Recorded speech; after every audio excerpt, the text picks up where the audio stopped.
Good afternoon, and today I believe that we are going to be finishing Snow White Ashes with my little friend Haiku this time because Haiku got jealous. This game contains non-explicit sexual themes, toxic and abusive relationships, blood, death, and elements of horror. Please take care, and if you're uncomfortable with any of these topics, please do not play the game or watch this video, and please take care of yourself.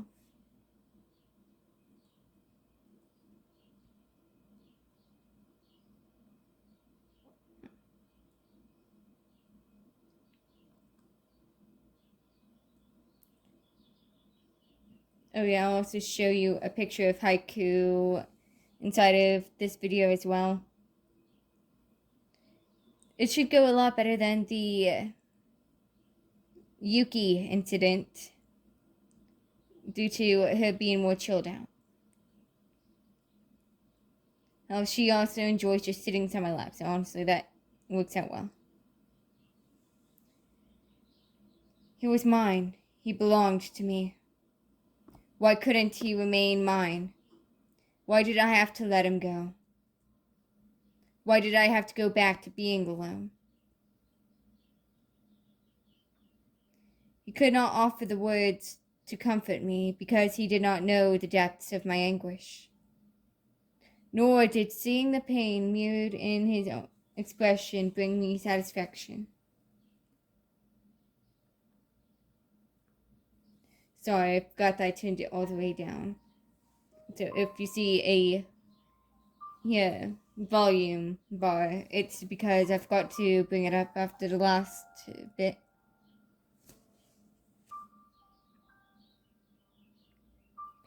I should die. I think I told him I should die if you ever left me. I shall hurl myself off the cliffs.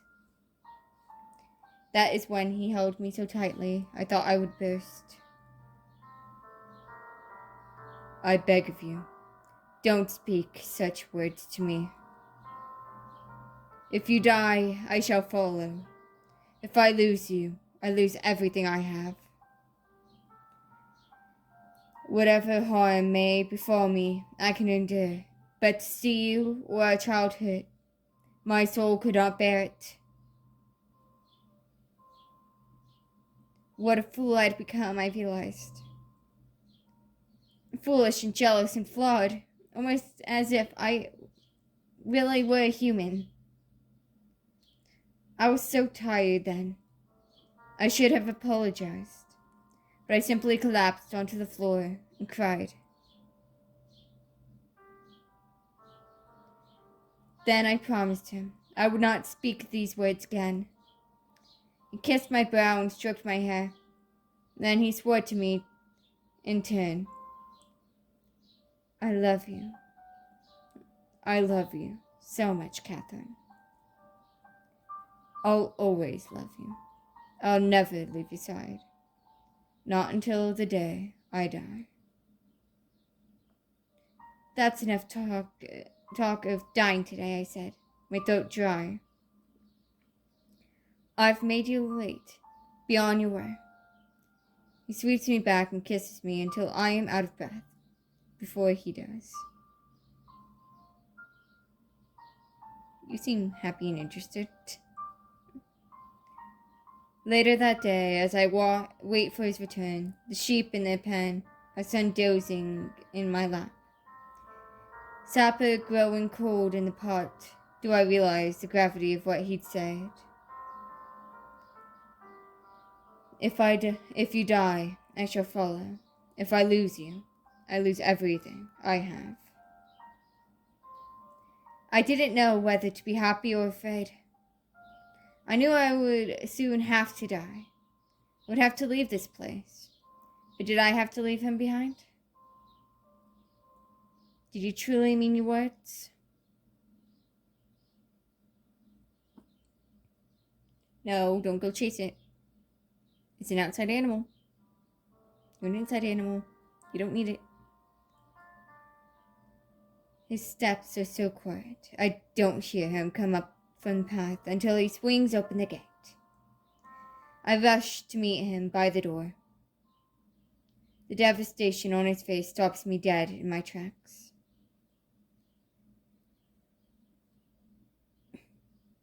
330 years ago.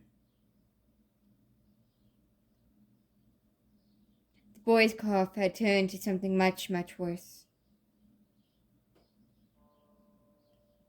Gabriel, please. We should leave too. You can't save everyone here. You should take our son and go, my love. I'll write to my father's relatives. Not without you. Never. I should be dead. I should die here, not you. Please, I beg, falling to my knees before him. He lowers himself down to my height, holds me in his arms, and says in that voice, very gentle, ever soothing, "This is my duty, my love. I can't leave when there are people I can save." Our child needs saving. He needs his father. He'll have you. No. No, no, no. He won't. I want to scream. He'll leave me. He'll never leave me, Mom. Yeah. It is.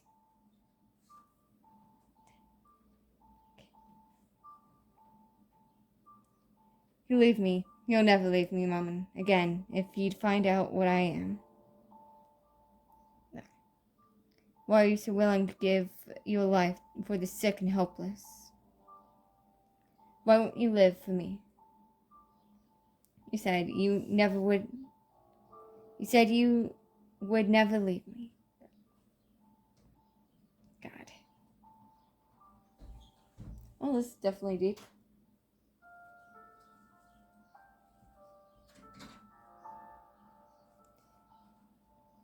Honestly, I know for sure there's going to be small cuts, so meh.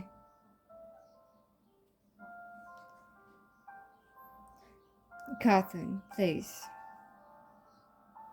I love you. I love you and our boy more than anything on this earth. But how could I be a man worthy of you if I ran away from the oath I swore to keep? You are a knight's son, though, through and through. I realized then that he is my everything, but I am not everything to him. I am simply a girl whose heart you can break whenever you please. I should throw this body away and see that you think what you think then. How do you regret your words once you lowered me into the grave? I thought suddenly of my true face, my true self, lying in the earth. I felt so very long ago, when she was I, and I was she. I scarcely thought of her as myself any longer. Perhaps I did not matter whether he foolishly threw his life away. Perhaps there was another way. A way to keep him on my side forever. Damn death or time or fate. If you won't go, then I must stay here too, darling. Remember what I swore to you, in sickness and in health, until death part us. This too is my duty. You are mine, always, but I too am yours, no matter what happens. He closes his beautiful eyes. We can't let our child be orphaned again. He needs you. He needs his living parent, you fool. He won't. No, I will not lose him either. Our son leaves with a wagon of other children and stone-faced families for a province to the south. He has to be torn from my arms. My beloved, handsome, with tears in his eyes, so that lovely young widow, whose face I wanted to steal. How protective she holds my little boy, how fiercely she swears to me to guard him.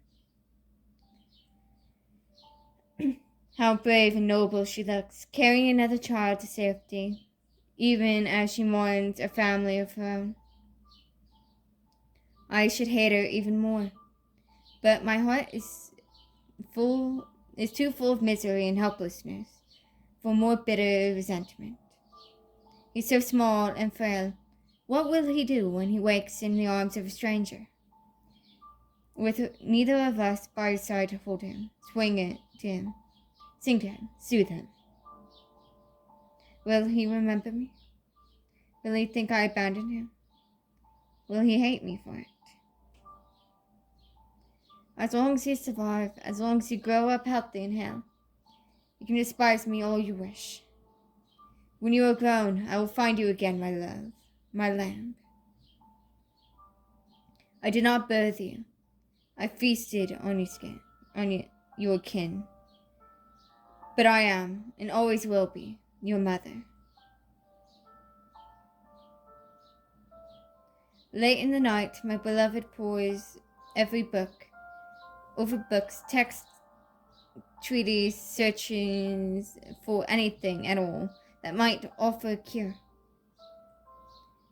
I stay by his side as the candles burn tirelessly, preparing remedies to soothe the pains, herbs to mask the rot, incense to cleanse the prayers of bones charred and bodies burned.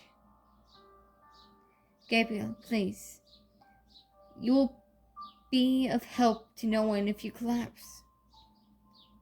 He sways unsteadily. I try to pull his tall frame into his chair. He falls against it and pulls me with him onto his knees. There, he holds me for a long, long time.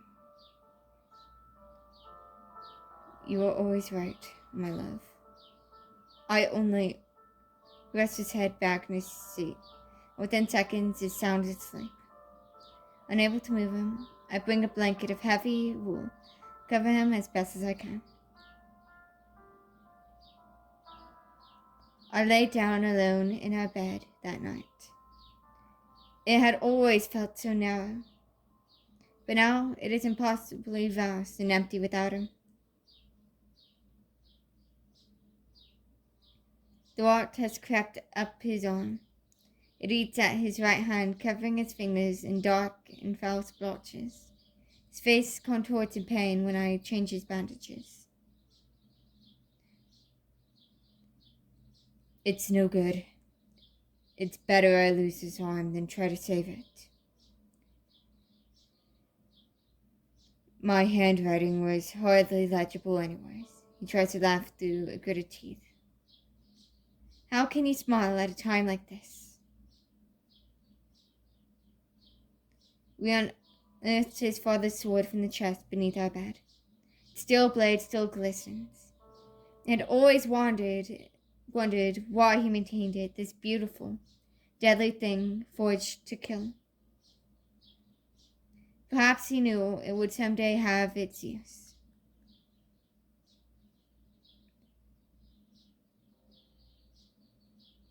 It didn't save him.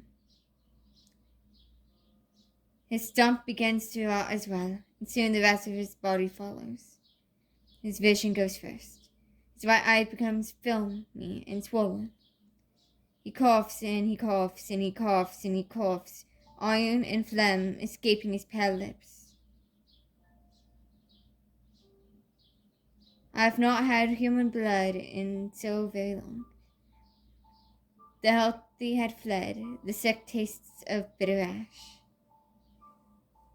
My body at last is fading alongside his. I knew I was playing a cruel game, but fate had to be crueler still. It was so full of life and kindness and love. His time could not end here. There was so much more he could do, so much he could give.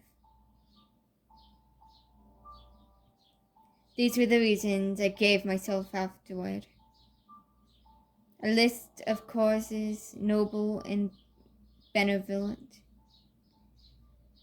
Yet in the present, in those awful dying moments, the only truth in my heart was that I could not let him slip away from me. I could not bear to walk this world without him. I would hold on to you for eternity, never let you go.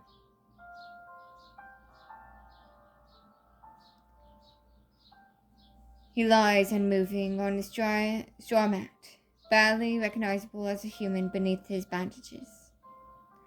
The incense burning in the room does little to mask the stench of rotten, dying flesh. Somehow he clings to life. The slow, haggard sound of his gasps, the faintest movements of his ribcage, the only proof he still breathes. His throat is too thick with phlegm and blood to do anything but gag on the water I offer.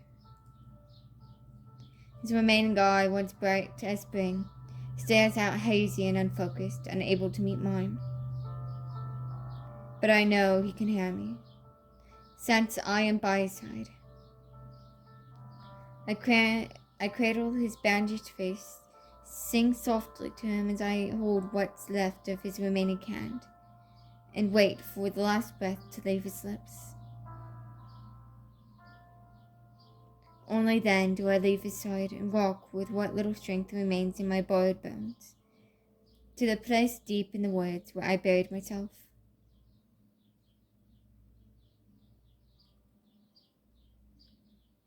I attach a new arm to his flesh, sew new fingers to his hand, stitch new nails to each one.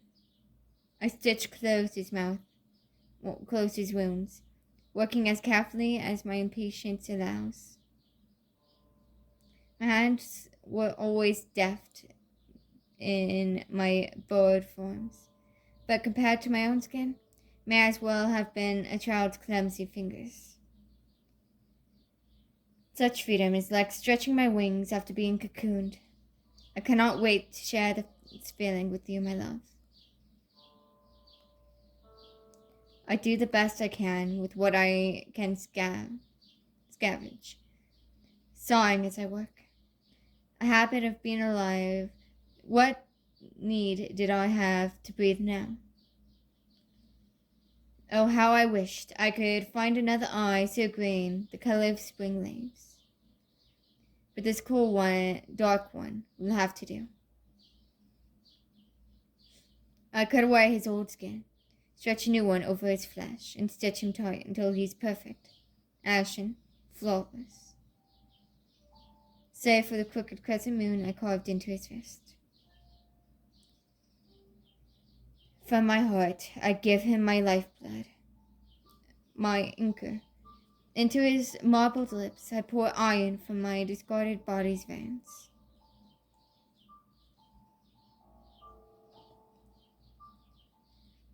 Then I wait and watch as his eyes flicker open.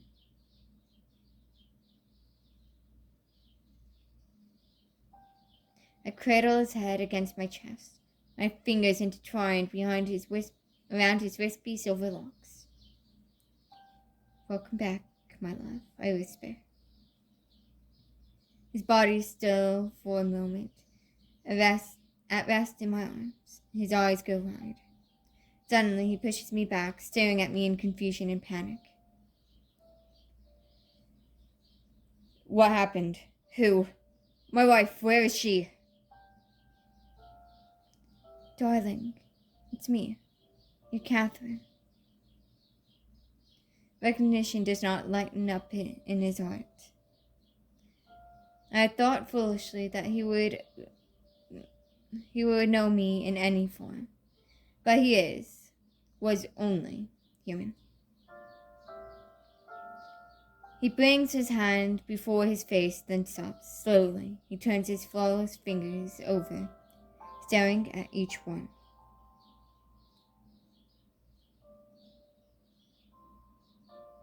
I watch as his features twist in confusion, realization, and finally, horror.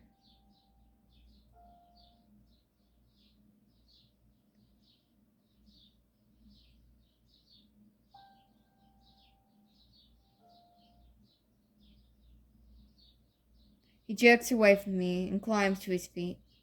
There I see his fear and revulsion only grow as he scans the room.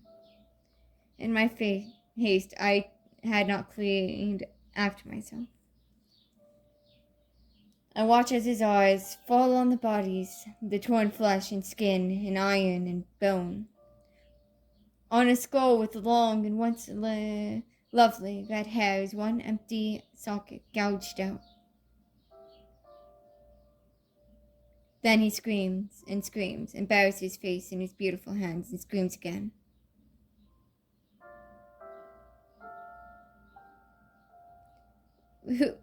Who? What are you?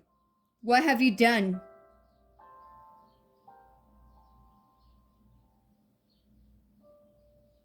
He asks me a few questions and speaks few words.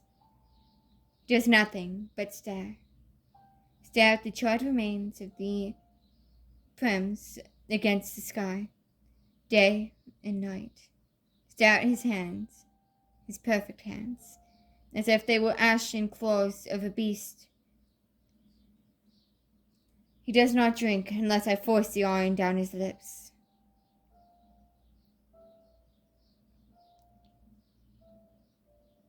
I think I skipped one. One night, after a long hunt, I returned to find the house empty, his familiar form gone from his vacant seat, leaving nothing behind but the memories of the life we once shared.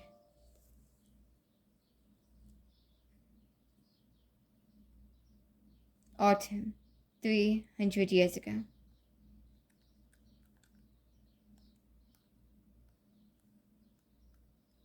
I know, it's interesting, isn't it? It was 30 years before I saw him again. He'd cut his beautiful silver hair short, haphazardly, strands of it falling over his bandaged eye. He wore a shirt of iron rings beneath a muddy jerkin, the emblem of some lord embezzled on it, faded and scratched from battle. On his forearm he wore hide leather vambraces over his hands, rough and worn gloves. Oh, if I had been sated then, I would have wept. Ow. I'd had 30 years to walk alone, to wash the human senses from my mind and return to the creation I was. Cold, unchanging, unfeeling. I had traveled south in search of my child. I wondered if you had done the same. I would not give him the cruel fate I granted you. I only wanted to gaze at him from a distance, wish him, see how he'd go. But families fleeing plague, pestilence, and a story too common in these lands where the mists once fell. Nobody can recall a widow carrying a red-haired boy. My poor sweet darling was always so fragile, so frail. The journey would have been difficult for him, even without the threat of sickness. Oh, if only. On the nights I hunted, gorged on iron red and sweet until my heart again started to beat, the memories would have come to me. I would think of him and you. I longed for you so ardently. I wanted both to hold you and tear you to pieces, to rip the beautiful skin I'd stitched for you to shreds, to sink my fangs into your throat and watch the ichor drain from your snow-white flesh. I would curse your name and cry for you in the same breath. I would wonder if you had ever loved me so deeply, as endlessly as I'd love you. I would cry for your return, for you were mine. You were mine. You were always mine. Then I would weep and sing myself to sleep. But even when the flow of fresh blood was gone from my veins, deep within my still heart, I still loved you. Beneath that, I resented you. But above all, I miss you so keenly, so terribly, as if a piece of myself was gone. There, standing before you in the field again, I would have fallen to my knees and wept to see what you've become. A gentle, harmless lamb. I'd changed you. I turned you against your nature, forced you to hunt and maim, to take the role of calm and soldier. How starved had you been? How desperate that you'd sip like a cairn crow on the bodies that littered the battlefield. I knew how much it must have tortured you. But as long as humans warred, we of the dead should never go hungry. That thought was sharp and bitter feeling in my heart. The waste of the precious life given to them, if only. There you dropped to the ground and knelt at my feet. Gabriel. How I longed to hold you in my arms, caress your face. Oh, when I saw you, decades apart, may as well have been days. I would beg your forgiveness. I would kiss your sweet lips and sigh. Just as I opened my mouth to speak,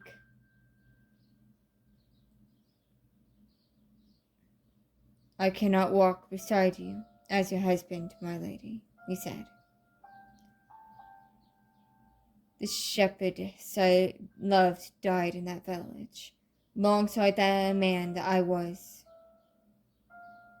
If my heart was not already dead, it would have turned to stone and crumpled away to dust.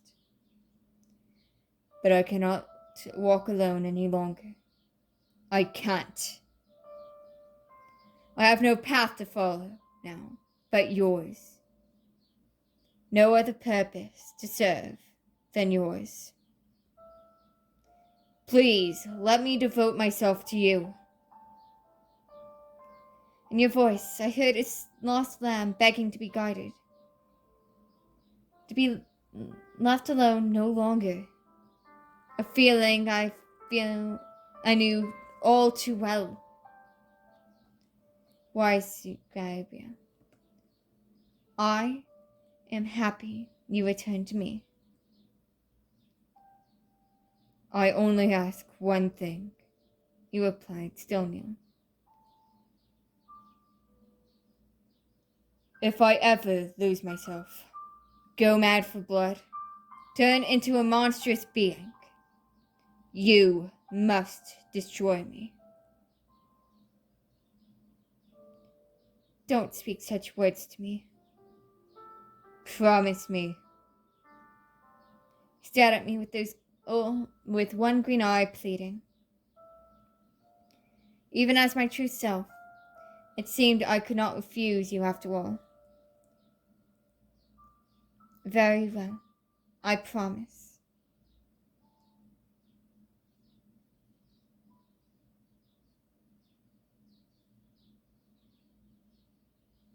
Winter present. It's still going. I know, Kui, right? You excited with how well it's gone?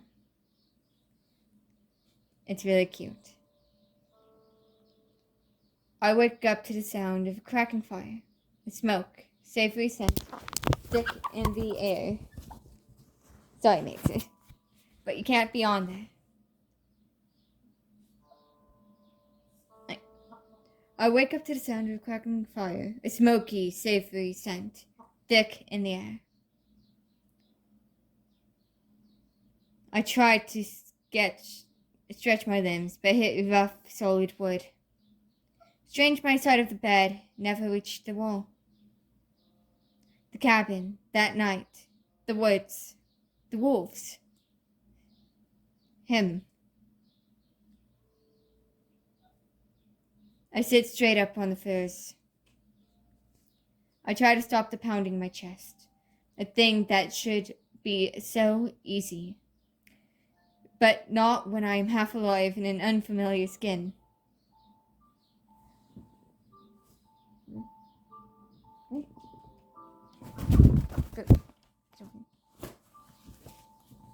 Not when I am weak, iron adelled, filled with the lingering crushing weight of 1,000 useless memories.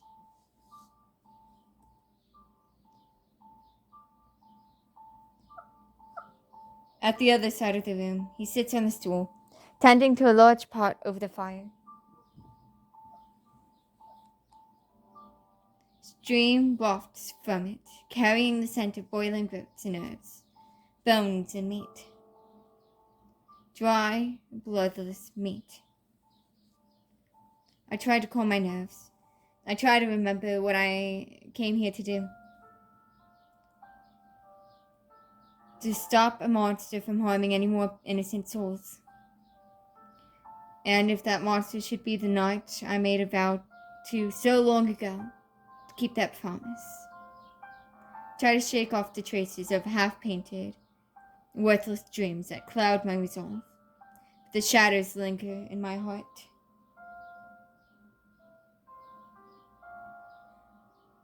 Perhaps it's because he changed from the night before. Now the faintest trace of color paints his cheek. His pale brow no longer looked so cold, the iron flowing slow, sluggish beneath his skin as he spoons up broth into a small bowl and sets it on the table before me. Whatever creature gave its life for this meal, it sated him as well.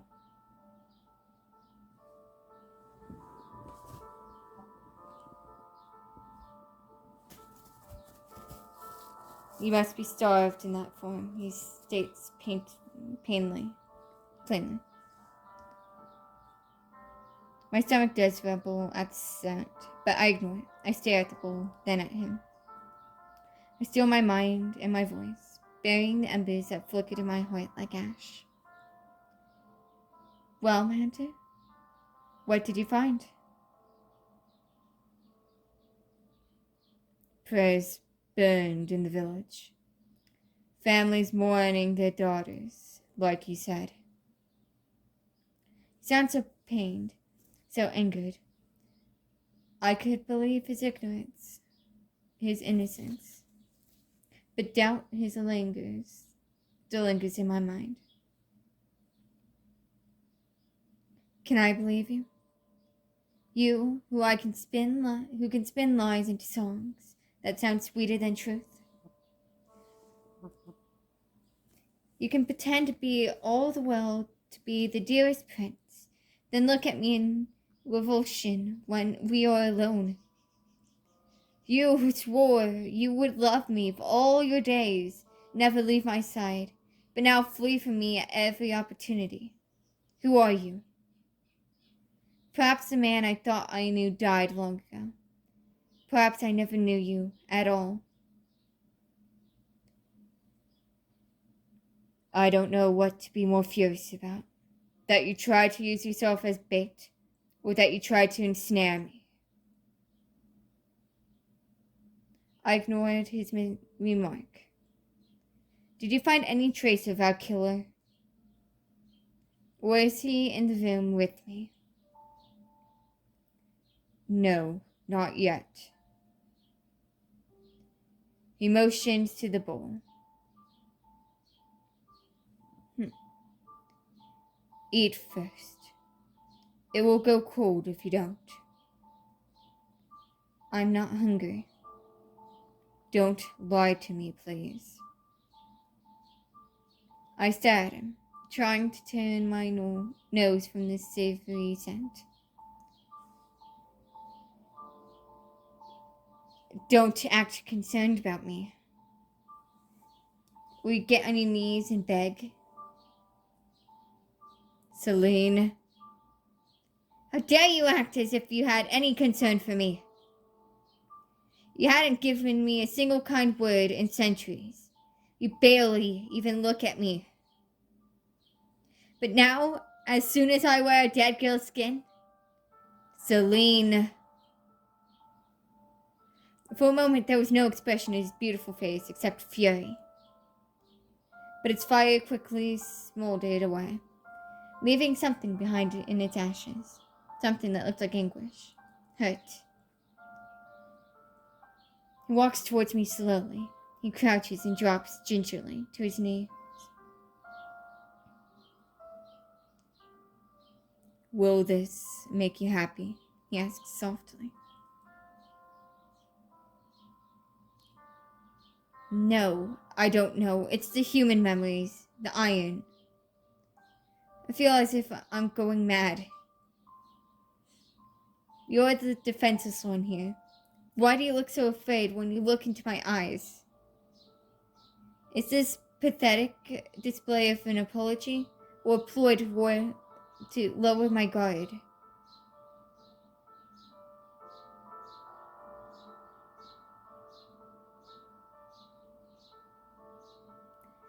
He slowly takes the spoon and places it in my hand, gloved fingers lingering on mine. I jerk away. Please, will you eat what I made for you, my queen? I beg you. I relent only because I am famished. Slowly, reluctantly, I scoop a spoonful of the broth and bring it to my lips. It's simple, but the savory flair, but savory. Far better than the meal thrown together in the wilds has been, and that has any right to be. Perhaps it is only the excitement that long forgotten scents return to me. Taste. A taste that brings me back to the small house in a countryside, rain pattering outside the windows. A song sweeter than the latest notes on his lips. The baby in my lap, giggling as he plays with my hair.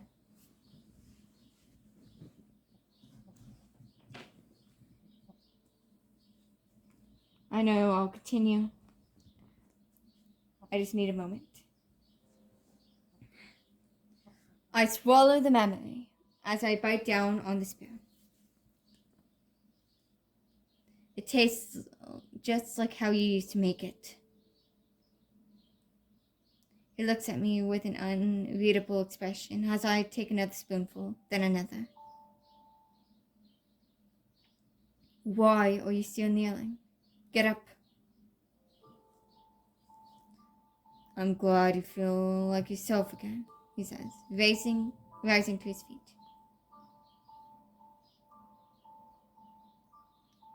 For a moment, his eyes rest on the empty space by the bed, next to me, but he quickly settles into this low stool by the hearth instead.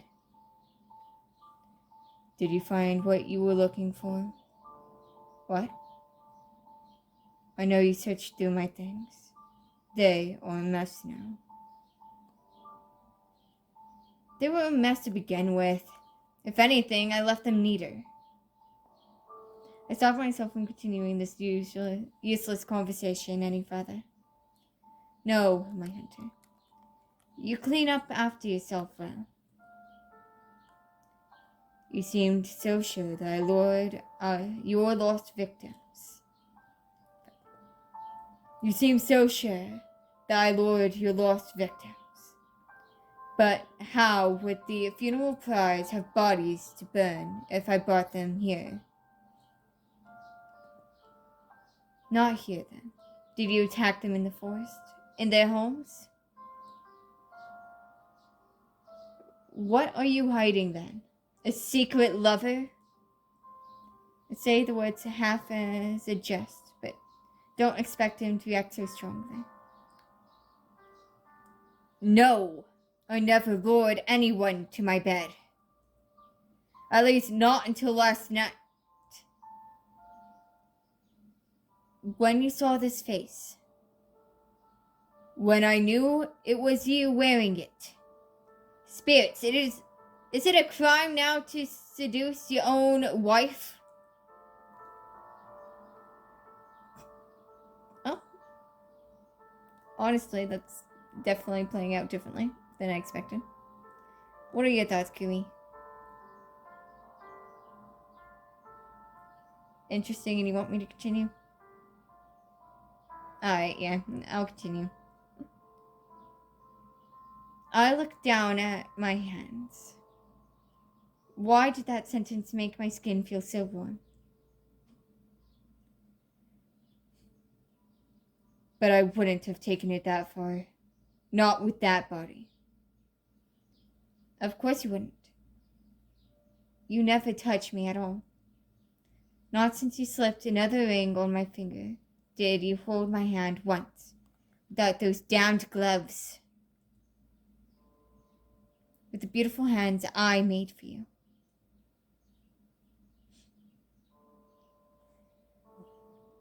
You're in another woman's skin, Selene. If I wanted to. What is that you want, Gabriel? Your pretty little shepherdess is never coming back. Why do you keep coming back? Why do you return to me as if you despise me so? Why become my consort in the first place? Why couldn't we just stay at arm's length the way we were? Lady and knight, shepherdess and lamb. A love that burned once, that was so destined to smolder into cold, white ash. Not this lie, not this tale we wrote in the world.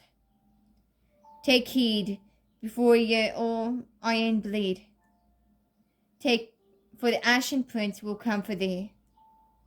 With heart of stone and cloaks of snow, where the mist queen wanders he shall go. Why couldn't I let you go? Why does that thought even now tear me into 1,000 pieces? I don't despise being at your side. Liar! I only wish you would listen to me for once. He stops, lips frozen mid-sentence like a statue. Then without a sound, he cranes his head as if trying to hear something above the winter wind. What is it? He motions for me to be quiet. I am not finished. I don't have to listen to you. But some instinct in my half-living quiet bids me indulge him. I sit very, very still. All of a sudden, it's vividly apparent to me how much sound I make with a warm, loving body. How blood pounds through my ears as I struggle.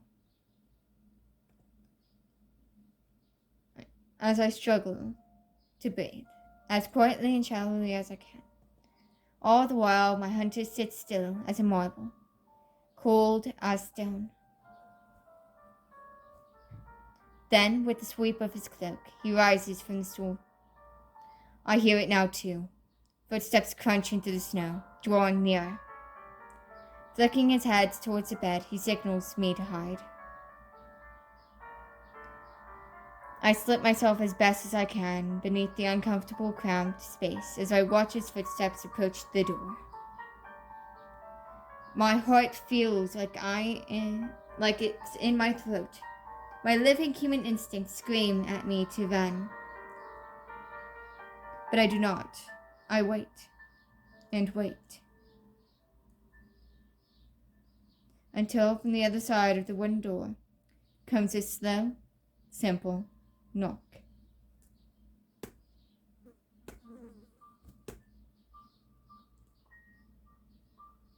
I hold my breath as my hunter slowly swings open the door. The wind whistles as the snow makes its way towards the cabin, but my hunter does not move. He stands so still. He makes no sound at all, save a small, sharp breath. Who is it? Why won't you say anything? Solane. What? And then, in a sing-song voice, a familiar voice, an impossible voice, the intruder speaks. What's wrong, darling? Are you surprised to see me, my sweet Enderman? Why won't you invite me inside?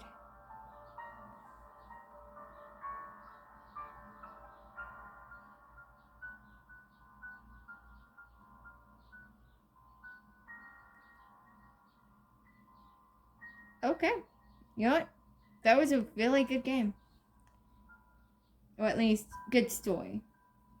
Game could have had a little bit of better things, but honestly, I think it turned out very well. What are your thoughts, Kui? Was it good? Yeah? You're already interested in another one? Seeing the rest?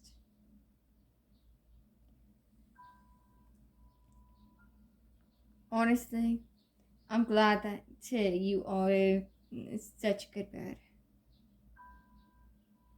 Darling, don't you recognize me? It's me, your sweet Catherine.